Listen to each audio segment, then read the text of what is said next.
दोस्तों, कैसे हैं आप लोग। आप सभी का स्वागत है हमारे YouTube channel MTR study classes में, जहां हम रोज एक एक चैप्टर करके उनके सारे इम्पोर्टेंट ऑब्जेक्टिव क्वेश्चन को हम लोग एक्सप्लेन करते हुए डिस्कस कर रहे हैं।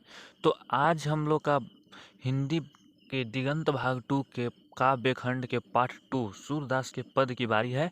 अब हम इस वीडियो में सूरदास के पद से जितने भी इम्पोर्टेंट क्वेश्चन होते हैं, ऑब्जेक्टिव बनते हैं, जो कि विगत वर्षों पूछे जाते हैं, उन सभी को हम लोग एक्सप्लेन करते हुए सोल्व करेंगे।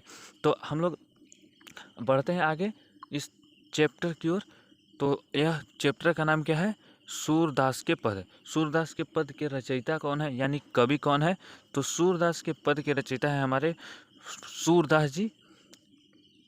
और आइए हम लोग अब देखते हैं, अगर जिस चैप्टर के हम लोग ऑब्जेक्टिव क्वेश्चन को देखते हैं तो उसका हम सबसे पहले कवि परिचय कर लेते हैं, ताकि क्योंकि क्वेश्चन में ज़्यादातर क्वेश्चन हमारा क्या रहता है, कवि परिचय से ही क्वेश्चन रहता है, इसलिए कवि परिचय बड़ा ही इम्पॉर्टेंट रोल प्ले करता है ऑब्जेक्टिव क्वेश्चन को फॉर्म करने में।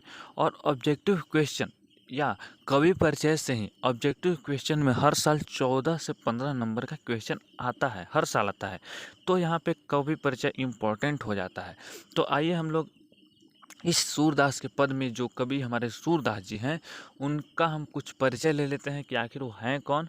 और तो यह सुप्रसिद्ध कविता सूरदास के प्रमुख रचना सूरसागर से लिया गया है। यह जो कविता है सूरदास के पद, यह कहाँ से लिया गया है? वह सूरदास के ही रचना है, जो सूरसागर है उसी से लिया गया है। दूसरा क्या है? यह कविता ब्रज भाषा में लिखी गई है। यह कविता जो है सूरदास के पद, वह ब्रज भाषा में लिखी गई है। यहाँ से भी MCQ आता है। दूसरा, सूरदास मध्यकालीन के सगुण भक्ति धारा के भगवान श्री कृष्ण के भक्त थे। सूरदास भक्ति धारा के कवि थे और किनके भक्त थे? श्री कृष्ण के अनुयायी थे, यानी भक्त थे। फिर सूरदास का जन्म 1478 में हुआ था। सूरदास का जन्म 1478 में हुआ था और उनका जन्म स्थान कहाँ था? दिल्ली के समीप सिंही नामक गांव में इनका जन्म हुआ था। दिल्ली के समीप सिंही नामक गांव में इनका जन्म हुआ था, लेकिन यह अपना जीवन यापन वृंदावन या पारसौली नामक गांव में किया करते थे। आगे देखिए, सूरदास की मुख्य रुचि क्या थी? सूरदास की मुख्य रुचि थी सत्संग करना, पर्यटन करना, भजन करना। फिर सूरदास के शिक्षा गुरु थे हमारे वल्लभाचार्य जी। ठीक, आगे देखिए, आगे क्या कहता है कवि परिचय में? सूरदास के शिक्षा गुरु वल्लभाचार्य थे।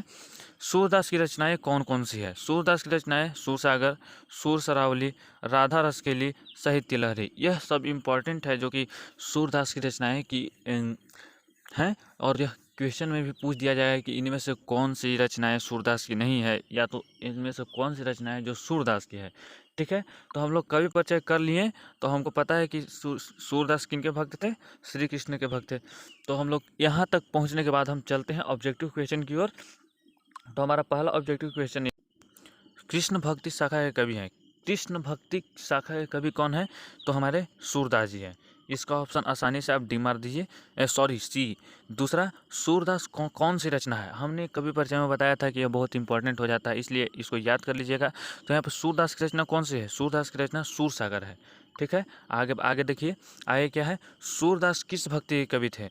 तो किस भक्ति में के कवि थे, यानी वह कृष्ण भक्ति के कवि थे। ठीक, अगला चौथा क्वेश्चन, सूरदास किस भाषा के सुप्रसिद्ध कवि थे? तो सूरदास ब्रज भाषा के सुप्रसिद्ध कवि थे। ब्रज भाषा में इन्होंने सूरसागर लिखा था। ठीक, तो और अधिक अधिक तरह के जैसे साहित्य लहरी हो गया, इस सब इन्होंने ब्रज भाषा में ही लिखा था। तो आगे इसका ऑप्शन क्या हो जाएगा? सी आंसर सही हो जाएगा। अब आइए नेक्स्ट क्वेश्चन, वात्सल्य के विश्व में अद्वितीय कवि कौन है? वात्सल्य रस के विश्व में अद्वितीय कवि हैं हमारे सूरदास जी। वात्सल्य रस में भी इन्होंने बहुत ही अच्छे अच्छे रचनाएं लिखी हैं। ठीक है, अच्छा अब आइए सिक्स क्वेश्चन में सूरदास किस धारा के कवि हैं? तो सूरदास कृष्णाश्रयी के भक्ति है। ठीक है, सूरदास किस धारा के कवि है? कृष्णाश्रयी।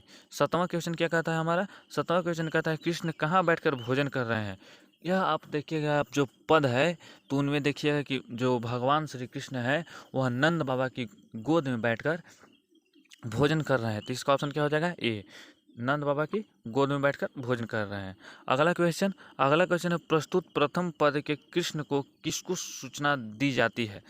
तो मतलब जो पहला पद पढ़िएगा जो सूरदास के पद में, तो वहाँ पे आपको बार बार बताया जाएगा कि यहाँ पे सुबह हो गया है, सभी नर नारी जाग गए हैं। तो और कभी सूरदास भी श्री कृष्ण को जगने के लिए बोल रहे हैं। तो यहाँ पे क्या हो जाएगा, इनमें से किसका भोर होने की सूचना दी जाती है प्रथम पद में। ठीक, अगला क्वेश्चन क्या है हमारा नामा, सूरदास हिंदी साहित्य के किस काल के कवि थे। तो भक्ति काल के कवि थे। ठीक है, 10वां क्वेश्चन, कौन सी रचना सूरदास की नहीं है। सूरसागर सूरदास की रचना है, साहित्य लहरी सूरदास की रचना है, सूर सरावली सूरदास की रचना है, लेकिन सतसई सूरदास की रचना नहीं है। तो इसका ऑप्शन क्या हो जाएगा, डी। अब आइए 11वां क्वेश्चन। 11th क्वेश्चन क्या कहता है, कौन सी रचना सूरदास की है। तो सतसई ये तो है नहीं, दोहावली ये है नहीं, सूरसागर सूरदास की रचना है। ठीक है, जो कि ब्रज भाषा में लिखी गई है। 12, सूरदास किस चीज़ की भूख है। आप देखिएगा तो जो आपको पद है उसमें आप देखिए तो वह बताते हैं कि सूरदास की किस चीज़ की भूख है। तो सूरदास जी बोलते हैं कि जब नंद बाबा उनकी जब वह कृष्ण भगवान खा लेते हैं तो उनको नंद बाबा कुल्ला कराने जाते हैं। तो यहाँ पे सूरदास अपने आप को अपना भक्ति का परिचय देते हुए बोलते हैं कि यदि हमको वह जूठा मिल जाता तो हमारा जीवन सफल हो जाता। तो वह कृष्ण की जूठन की भूख है उनको सूरदास को। ठीक है, अगला क्वेश्चन, सूरदास की अनुमानित जन्म तिथि क्या है। तो 1478, लेकिन यहाँ दिया है 1480, यह मिस्टेक है, यह क्या हो जाएगा 1478 ईस्वी।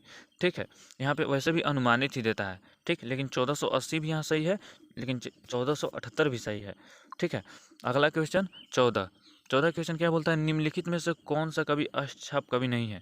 यहाँ पे अष्टछाप कवि मलिक मोहम्मद जायसी जी नहीं है। ठीक है, अगला क्वेश्चन, कछु खात कछु धरनी गिरावत छवि निरखत नंदरनिया। यहाँ पे इसका ऑप्शन हो जाएगा अनुप्रास अलंकार। ठीक है, इसका ऑप्शन हो जाएगा अनुप्रास अलंकार। अब आइए अगला क्वेश्चन 16 में क्या कहता है, कुंवल कुसुम फूले नर नारी सुवन, इसमें कौन सा अलंकार है। इसमें अनुप्रास अलंकार है। ठीक है, इसको याद कर लीजिएगा। 17 क्वेश्चन क्या कहता है, साहित्य लहरी किसकी रचना है। तो सूरदास की ही 3 प्रमुख रचना थी, सूरसागर, सूर सरावली और साहित्य लहरी। तो इसमें से देखिए साहित्य लहरी किसकी रचना है, सूरदास की। तो इसका ऑप्शन क्या हो जाएगा, बी आंसर हो जाएगा इसका। फिर देखिए अगला क्वेश्चन 18, सूरदास की रचनाओं की भाषा क्या थी। तो ये ब्रज भाषा के सुप्रसिद्ध कवि थे। ठीक, तो इसका ऑप्शन हो जाएगा बी। अब आइए 19 क्वेश्चन क्या कहता है, सूरदास के दीक्षा गुरु कौन थे, बल्भाचार्य थे। ठीक, इसके बल्भाचार्य थे।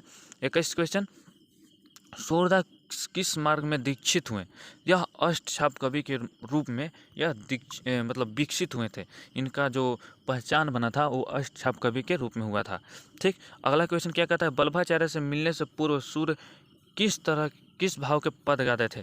तो वह दैन्य जो भाव होता है वह श्री कृष्ण के मिलने से पहले, बल्भाचार्य से मिलने से पहले इसी रूप से वह भाव के पद गाते रहते थे।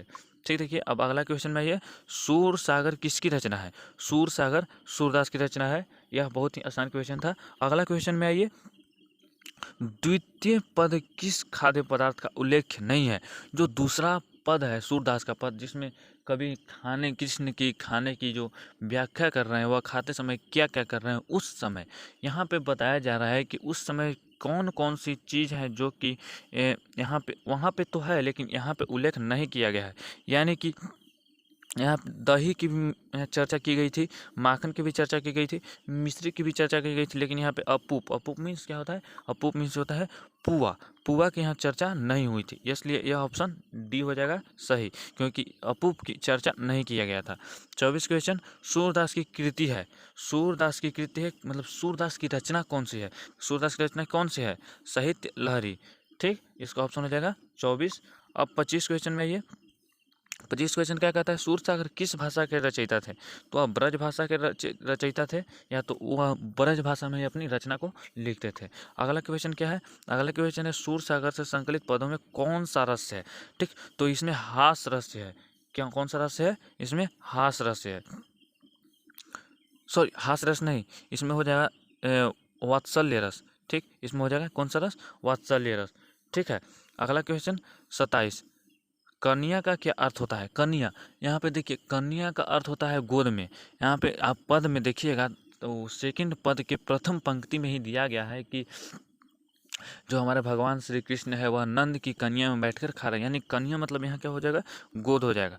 ठीक, या उलझाने वाला क्वेश्चन है लेकिन आपको याद रखना पड़ेगा। 28 क्वेश्चन, भगवान श्री कृष्ण किस कवि के पूज्य थे? किस कवि के पूज्य थे, यानी भगवान श्री कृष्ण की पूजा कौन करते थे? तो भगवान श्री कृष्ण की पूजा सूरदास करते थे, क्योंकि सूरदास ही ये थे श्री कृष्ण के भक्त थे, और सूर्य कृष्ण की पूजा हमारे महान कवि सूरदास करते थे। अगर यहाँ पे हमारा